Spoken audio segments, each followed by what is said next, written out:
எவ்வளோ ரீல் வருது, எவ்வளோ பேசுகிறாங்க. அதுக்கு அடுத்த ரீலே அதை வந்து தப்புன்ற மாதிரி பேசுகிறாங்க. உண்மையெல்லாம் இல்லை. உண்மை கிடையாது. அவங்க என்ன பேசுகிறாங்கன்னா அது அவங்களுக்கு தான் தெரியும். சோஷியல் மீடியாவில் லைக்ஸ் ஷேர் எல்லாம் வருதுல்ல. இப்போ ஒரு வீடியோ ஒரு பல லட்சம் பேர் ஷேர் பண்ணியிருக்காங்க, லைக் பண்ணியிருக்காங்க. அது ஓட்டாக மாறும்னு நினைக்கிறீங்களா? இல்லை, மாறாது. இல்லை, கண்டிப்பாக மாறாது.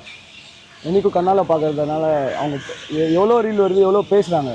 அதுக்கு அடுத்த ரீலே அதை வந்து தப்புன்ற மாதிரி பேசுகிறாங்க.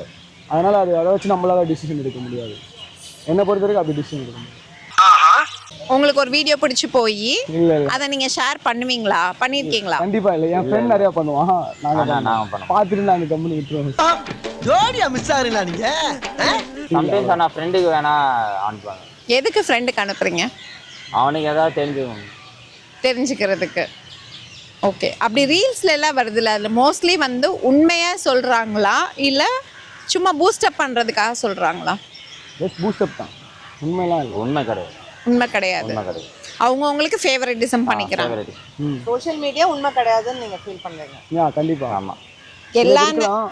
ஆனால் அது வந்து நம்மளுக்கு தெரிஞ்சதை தான் போடுவாங்க தவிர தெரியாத வந்து அவங்க பண்ண மாட்டாங்க. பாதி தெரியாத ஒன்று பண்ணுறாங்கன்னா அது கண்டிப்பாக மேபி ஒன்று ஃபால்ஸாக இருக்கும்.